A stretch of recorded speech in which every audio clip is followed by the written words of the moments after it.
أعوذ بالله من الشيطان الرجيم بسم الله الرحمن الرحيم السلام عليكم ورحمة الله وبركاته الحمد لله ثم الحمد لله نحمده ونستعينه ونعوذ بالله من شرور أنفسنا وسيئات أعمالنا من يهده الله فلا مضل له ومن يضلل فلا هادي له سبحانك لا علم لنا إلا ما علمتنا إنك أنت العليم الحكيم لا حول ولا قوة إلا بالله العلي العظيم لا حول ولا قوة إلا بالله العلي العظيم وحصلنا بذي العزة والجبروت واعتصمنا برب الملكوت وتوكلنا على الحي الذي لا يموت اللهم اصرف عنا البلاء والوباء والأمراض إنك على كل شيء قدير اللهم يا عليم علمنا من علمك ما ترضى به عنا ولا تؤاخذنا بما تعلمه منا يا حليم خلقنا بخلق الحلم وحققنا بحقائق العلم يا رب العالمين قال الله سبحانه وتعالى أعوذ بالله من الشيطان الرجيم يا أيها الذين آمنوا اتقوا الله حق تقاته ولا تموتن إلا وأنتم مسلمون صدق الله العظيم وقال الرسول صلى الله عليه وسلم من يريد الله به خيرا يفقهه في الدين صدق Rasulullah sallallahu alaihi wasallam. Alhamdulillah, syukur pada Allah Subhanahu wa taala. Saya muliakan Tuan Imam, Tuan Bilal, seluruh jawatan kuasa masjid, tuan-tuan haji, tuan-puan hajah, para jemaah yang dirahmati Allah Subhanahu wa taala. Alhamdulillah, kita diberikan kekuatan dan juga kesempatan oleh Allah Subhanahu wa taala untuk terus menyempurnakan ibadat puasa untuk tahun ini bagi hari yang ke-22. 22. Maknanya malam ni malam 23. Kemungkinan malam ni malam Al-Qadar. Mungkin, wallahu a'lam kan. Ia kekal rahsia Allah Subhanahu wa taala. Tuan-tuan, di kesempatan ini insya-Allah kita berkongsi beberapa perkara yang saya kira saya nak kongsikan satu perkara yang biasa tapi hanya luar biasa. Perkara yang ringan, ibadat yang ringan untuk kita buat tetapi ganjaran dia sangat luar biasa. Dan mungkin ramai orang terlepas pandang. Mungkin ramai daripada kita yang mungkin merasakan ianya biasa-biasa saja, tetapi sebenarnya ia adalah antara amalan yang agak luar biasa. An Abi Mas'ud radhiyallahu anhu qala Rasulullah sallallahu alaihi wasallam man qara'a bil ayatayn min akhir surati al-Baqarah fi lailatin kafatahu. Kata Abu Mas'ud, Nabi sallallahu alaihi wasallam bersabda, sesiapa yang membaca dua ayat yang terakhir daripada surah Al-Baqarah pada waktu malam, maka telah cukup baginya dengan kedua-duanya. Hadis muttafaqun alaih, riwayat Imam Al-Bukhari dan juga Imam Muslim. Tuan-tuan, satu amalan yang biasa tetapi luar biasa, iaitu beramal dengan membaca dua ayat terakhir surah Al-Baqarah. Bermula daripada ayat 285 dan juga 286.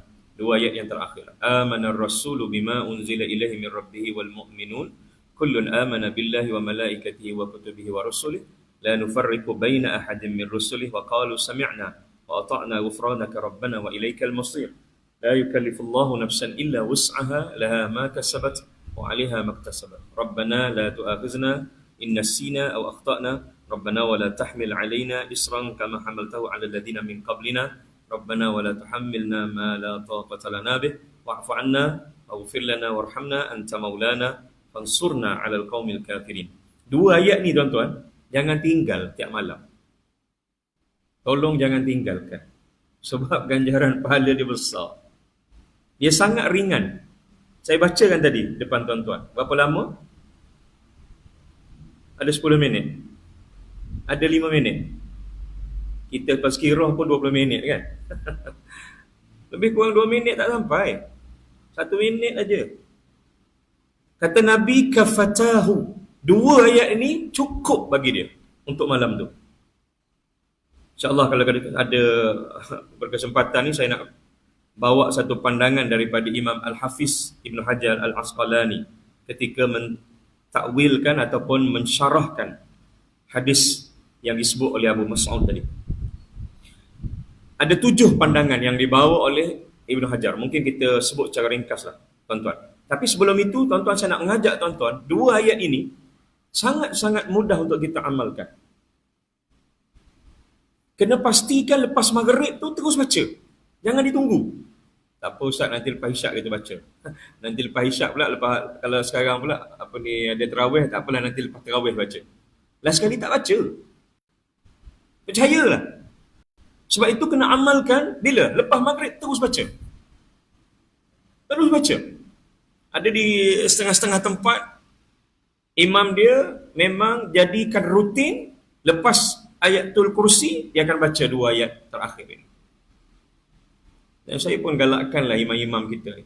Lepas baca ayat kursi, untuk maghrib. Bukan zuhur, bukan asar, bukan isyak, maghrib.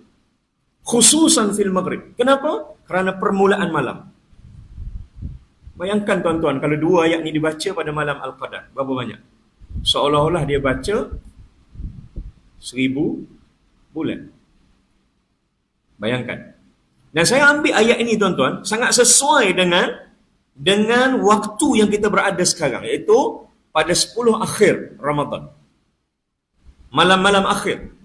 Tuan-tuan, malam-malam akhir ni apabila Aisyah tanya, Nabi ajar apa? Aisyah tanya, "Ya Rasulullah, wahai kekanda, kalau jumpalah dengan malam Al-Qadar, nak buat apa? Nak minta apa?" Tuan-tuan, Nabi tak ajar benda lain. Nabi kata minta maaf aja. Kita ni tuan-tuan banyak buat silap. Yang perasan, yang tak perasan. Dan banyak yang kita tak perasan. Jadi, Nabi ajar Aisyah minta maaf. Yang selalu dah kita baca, tuan-tuan. Allahumma innaka afun tuhibbul afwa fa'fu anni. Itulah doa minta maaf. Dan itulah doa Lailatul Qadar. Soal nak minta yang lain-lain itu, mintalah. Tapi yang itu yang paling utama. Baik, dalam ayat 2 akhir ini, tuan-tuan, ada satu doa yang berada di hujung ayat itu. Doanya, bahkan tok-tok guru kita letakkan 2 ayat ini dalam susunan apabila kita buat kenduri arwah. Betul? Buat tahlil. Sebab apa? Di hujungnya, bahkan ada setengah tempat ulang sampai 3 kali. Wa'fu anna, waghfir lana, warhamna, wa'fu anna, waghfir lana, warhamna, wa'fu anna, waghfir lana, warhamna. Wa'fu anna tu, maaf. Ya Allah, maafkan kami yang hadir ini dan maafkanlah jenazah mayat yang telah meninggalkan kami. Jadi kesimpulannya, maaf. Dan ayat ini terkandung antara lainnya ialah maaf. Ayat bagaimana Allah Ta'ala ajar kita ni supaya minta maaf. Dan inilah yang kita kena ulang sepanjang dalam bulan Ramadan, lebih-lebih lagi dalam hujung-hujung Ramadan, akhir-akhir. Sebab apa? Sebab ada satu ancaman daripada Nabi SAW. Siapa yang keluar daripada Ramadan tanpa mendapat kemaafan, maka dia adalah orang yang celaka. Orang yang rugi. Puasa ni tak makan, tak minum, haus, lapar, dahaga. Tapi habis daripada puasa, perut tempis, berat badan turun, tapi tak dapat kemaafan daripada Allah. Rugi. Tuan-tuan yang dirahmati Allah, kata Al-Imam Ibn Hajar Al-Asqalani, kafatahu bermakna ay ajza'ata anhu min qiyamil lail bil Quran. Masya Allah. Tuan-tuan, pendapat yang pertama kata Ibn Hajar, yang dikatakan cukup dia baca 2 ayat ini, cukup malam tu dia kira dia dah berqiyamul lail. Dia dah berqiyamul lail. Qiyamul lail dengan apa? Bil Quran, dengan Quran. Maknanya dia dah sembahyang, dia dah bersama dengan Quran pada malam tu sepanjang malam. Sebab itulah ringan sahaja bacanya, tetapi ganjaran Allah nak bagi sangat luar biasa. Tuan-tuan, siapa di kalangan kita boleh qiyamul lail sepanjang malam? Kalau bukan orang yang terpilih. Sebab itu saya 2-3 kali sebut dalam kuliah saya sebelum ini tentang Lailatul Qadar. Saya kata Lailatul Qadar ini adalah pilihan Allah. Bukan semua orang dapat. Tuan-tuan bayangkan awal-awal kita sambut Ramadan. Berapa ramai dekat masjid tuan-tuan ni? Cuba kira berapa saf. Cuba ingat balik. 22 hari yang lepas. Saya rasa ramai kot. Ke mana mereka? Inilah proses yang saya sebut dekat Masjid Sultan Ibrahim semalam. Inilah proses tasfiyah. Proses saringan. Proses tapisan daripada Allah. Allah nak bersihkan, Allah nak pilih yang betul-betul layak sahaja, yang kekal berada di masjid untuk mendapat apa? Untuk mendapat pilihan Allah, iaitu Lailatul Qadar. Salah satu cara yang senang tuan-tuan, bahkan sebelum Ramadan pun Nabi ajar sepanjang tahun, setiap malam jangan lupa baca 2 ayat ini. Dan 2 ayat ni tuan-tuan, Nabi SAW sebut ada dalam satu hadis yang lain. Dalam riwayat Imam Ahmad, kata Nabi SAW, "U'titu khawatima suratil baqarati min baiti kanzin min tahtil arshi lam yu'tahunna nabiyyun qabli." Tuan-tuan, ini istimewanya 2 ayat ini. Kata Nabi, aku telah dianugerahkan oleh Allah Ta'ala 2 ayat penutup surah Al-Baqarah, yang mana ianya adalah dari perbendaharaan di bawah arasy Allah yang belum pernah diberikan kepada Nabi sebelum daripada aku. Khas kepada Nabi kita Muhammad sallallahu alaihi wasallam, untuk umat yang terpilih, umat Muhammad. Baik, itu jangan lupa amalkan tuan-tuan. Yang pertama kata Imam Ibn Hajar ialah siapa yang baca, kata Nabi, cukup, maknanya cukup malam tu dia berqiyamul lail. Berqiyamul lail bil Quran, dengan ayat Al-Quran. Dengan Quran, maknanya semayang dengan Quran. Memang pun tuan-tuan kita semayang dengan Quran. Maknanya khatamlah malam tu. Lebih kurang macam tu lah. Allahu Akbar tuan-tuan. Yang pertama. Yang kedua, waqila ajza'ata anhu an qira'atil Quran mutlaqan sawa'u kana dakhilus salah am kharijuha. Yang dikatakan cukup oleh Nabi sallallahu alaihi wasallam, pendapat yang kedua kata Ibn Hajar, ialah cukup bagi dia untuk baca Al-Quran pada malam itu, sama ada dakhilis salah, dalam sembahyang ataupun di luar sembahyang. Siapa di kalangan kita boleh sepanjang malam baca? Apatah lagi dengan sembahyang. Agak sukar, kan? Sekarang orang nak semayang tapi dicari mana masjid yang ekspres. Dia senang, dia kalau nak ekspres pergi yang seberang, 7 minit 20 rakaat. Rasa dekat tempat kita ni tak boleh challenge lagi kot. Kita cari cepat. Tuan-tuan, baca 2 ayat ini, kata Nabi SAW, kata Ibn Hajar, pendapat yang kedua kata, seolah-olah dia telah membaca Al-Quran sama ada dalam sembahyang ataupun di luar sembahyang. Pada malam itu cukup bagi dia. Dan yang ketiga, pendapat yang ketiga, waqila ma'nahu ajza'atahu fima yata'allaqu bil i'tiqadi lamma ishtamalata alaihi min al-iman wal a'malu ijmalan. Kerana 2 ayat tadi, khususnya ayat 285, menceritakan tentang bagaimana keimanan. Amanar Rasul, telah berimanlah para rasul-rasul, dan juga termasuklah Nabi kita Muhammad SAW. Dan berimanlah orang-orang yang beriman dengan kitabnya, dengan rasulnya.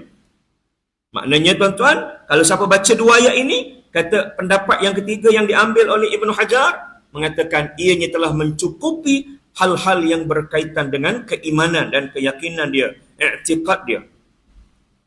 Waqila ma'nahu, yang keempat kafatahu kullu su', cukup bagi dia terpelihara daripada keburukan. Inilah orang kata ayat apa tuan-tuan? Ayat kebal. Inilah ayat kebal.